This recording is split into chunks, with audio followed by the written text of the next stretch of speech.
মানে 50,000 টাকা জামানতের ব্যয়সীমা নির্ধারণ করা হয়েছে, যেটাকে আমরা মনে করি অবিবেচনা প্রসূত। এটা তাহলে আশঙ্কা আছে আগামী জাতীয় সংসদও কিন্তু এক ধরনের বিত্তবান এবং টাকাওয়ালা এবং কালো টাকার মালিকদের কিন্তু ক্লাবে পর্যবেসিত হওয়ার। আমরা প্রধান নির্বাচন কমিশনারের সাথে সাক্ষাৎ করি এবং তার সাথে প্রায় আমাদের 50 মিনিটের বেশি আমরা বিভিন্ন প্রশ্নে আমরা আলোচনা করি।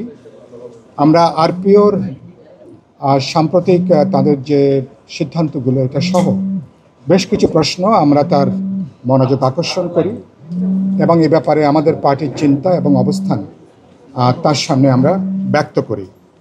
আমরা গুরুত্বপূর্ণ যেটা মনে করি যে নির্বাচন কমিশনের প্রধান স্টেক হোল্ডার হচ্ছেন রাজনৈতিক দলগুলো, কিন্তু দেখা যাচ্ছে যে আরপিও গণপ্রতিনিধিত্ব যে আদেশ বা নির্বাচনের যে আচরণবিধি এটা প্রণয়ন অথবা এটাকে চূড়ান্ত করবার আগে আমরা মনে করি যে রাজনৈতিক দলগুলোর সাথে নির্বাচন কমিশনের আলোচনাটা জরুরি ছিল। কারণ যারা প্রধান স্টেক হোল্ডার, ইলেকশন কমিশন এখনও ভালো করে জানেই না বাংলাদেশে রাজনৈতিক দলগুলো কারা আছেন, নেতৃত্বে কারা আছেন, তাদের বক্তব্য কী, ভাবনা চিন্তাটা কী। সুতরাং তারা আরপিওর খসড়া প্রণয়নের প্রক্রিয়াতে দরকার ছিল দলগুলোর সঙ্গে আলোচনা করা, মতামত নেওয়া এবং সেখানে পরামর্শটা নিয়ে এরপরে আরপিও চূড়ান্ত করা। ইতিমধ্যে আমরা জানতে পেরেছি যে আরপিও তারা আইন মন্ত্রণালয়ে পাঠিয়েছেন এবং ইতিমধ্যে এরা নাকি অর্ডিন্যান্স আকারে গতকালকে এই অর্ডিন্যান্স নাকি ইতিমধ্যে এটা জারি হয়েছে। 2-1 দিন পরে হয়তো এটা পাবলিকলি সামনে আসবে। আমরা এটাকে আমাদের তীব্র অসন্তোষ জানাই, আমরা আমাদের ক্ষোভ জানাই এবং আপত্তি আমরা তার কাছে জানিয়েছি। কারণ রাজনৈতিক দলগুলোর সঙ্গে আলাপ আলোচনা না করে আরপিওর বা গণপ্রতিনিধিত্ব আদেশটা চূড়ান্ত করাটা আমরা মনে করি এটা কোনো বিবেচনাসম্মত কোনো কাজ হয়নি। আর তারপরেও তারা মানে অল্প দিনের মধ্যে রাজনৈতিক দলগুলোর সঙ্গে যখন তারা আলোচনায় বসবেন, আমার ধারণা তখন আরপিও সংশোধনের অনেকগুলো প্রশ্ন ইতিমধ্যে উত্থাপিত হবে এবং অনেকগুলো গুরুত্বপূর্ণ প্রশ্ন আছে যেগুলো হয়তো আলোচনা করে রিভাইজ করারও প্রয়োজন হতে পারে।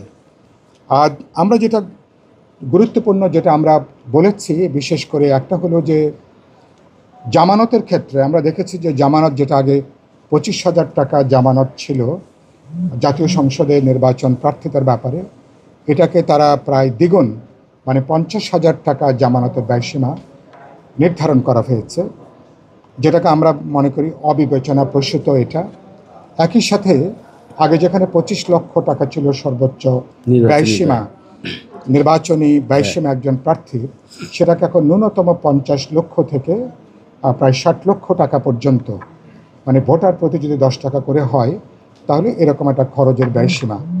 বাংলাদেশের বাস্তবতায় আপনার নিশ্চয়ই আমার সাথে একমত হবেন, গত সংসদে যেখানে প্রায় 70% পার্লামেন্ট মেম্বাররা ছিল ব্যবসায়ী, বিত্তবানরা, ধনী এবং অনেকে কালো টাকার মালিক, এই ধারা যদি বন্ধ করা না যায় এবং নির্বাচনে কালো টাকা, অবৈধ অর্থ, বিত্তবানরা এবং নানা মাফিয়া গোষ্ঠী নানা দলের ছদ্মাবরণে তারা যদি ঢুকে পড়ে এবং তারা যদি কোনো না কোনোভাবে যদি এভাবে একটা টাকার খেলা যদি নির্বাচনকে পর্যবেসিত করেন, তাহলে আশঙ্কা আছে আগামী জাতীয় সংসদও কিন্তু এক ধরনের বিত্তবান এবং টাকাওয়ালা এবং কালো টাকার মালিকদের কিন্তু ক্লাবে পর্যবেসিত হওয়ার। আমরা এত সংস্কার করছি, এত আলোচনা করছি, দেখা যাচ্ছে যে এটা অনেকটা কিন্তু এই কালো টাকার নির্বাচনে, এই কালো টাকা সন্ত্রাস, মাফিয়া এবং সেখানে অনেকে চট দখলের মতন করে যেভাবে দখলের ভাবনা চিন্তা করছেন, এ ধারা যদি অব্যাহত থাকে নির্বাচন প্রশ্নবিদ্ধ হবার ঝুঁকি আছে। সে জায়গা থেকে আমরা মনে করি এমনকি আগামী পার্লামেন্টে নির্বাচন যাতে কালো টাকা বিত্তবানদের ক্লাবে পরিণত না হয় সে ব্যাপারে আমরা প্রধান নির্বাচন কমিশনের দৃষ্টি আকর্ষণ করেছি।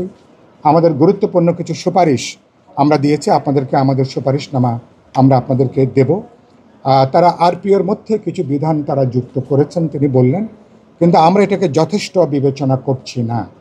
কারণ হচ্ছে যে আপনি দৃশ্যমান কিছু ব্যয় আছে আর অদৃশ্যমান ব্যয় তো একটা সীমাহীন একটা ব্যয়।